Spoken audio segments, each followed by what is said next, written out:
have reached in Grottoes, Virginia is not in service or has been changed. If you need assistance, please hang up and dial directory assistance. This is a recording. The number you have reached in Grottoes.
History and how I got the name Captain Crunch. Can I see a raise of hands?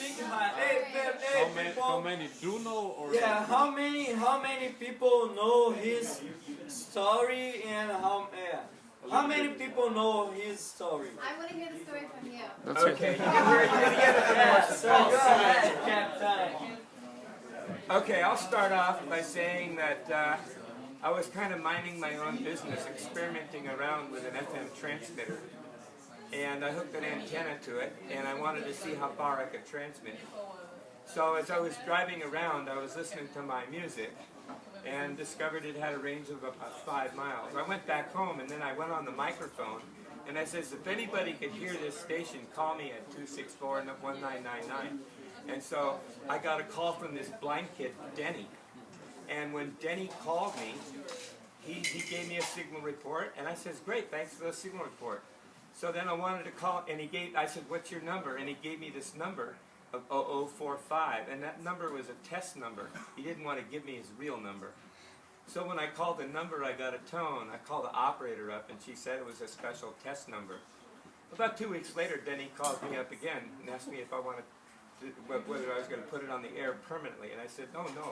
I said, you're the guy that called me 2 weeks ago. He says, yeah. I said, but that number you gave me, what's that number? He said, it's a loop around number. What's that? And it was a test number. And he says, well, you work for the phone company? He says, oh no, I just know all about the phone company. I was just going to try to get a job at Motorola, so I had to make a lot of calls to Arizona. So I decided that maybe I should pay this guy a visit. I go over there, and he's blind, got a bunch of his blind kids in there, dark. The room was just dark as it can be because they don't need no light. They're blind. So this guy hooks up this organ to the phone line, and he hits this E key above middle C. He goes beep, ka-chink, and all of a sudden it's just this dead silence. And then he bangs out the number on his organ, and it makes a long distance call.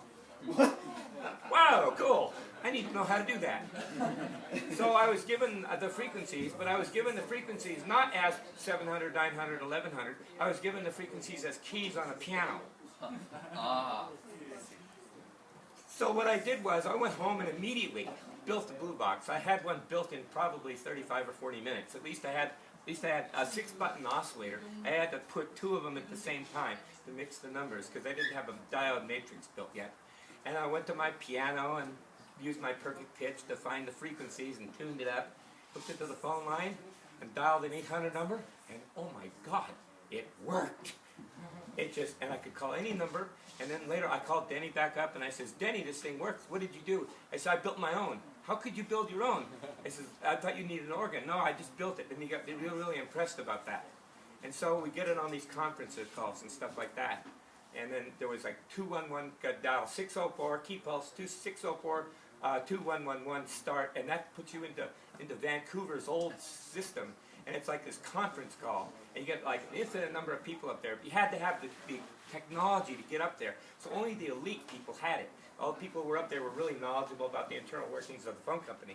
And they started giving me the ZO codes, like 212-121 to get an operator in New York.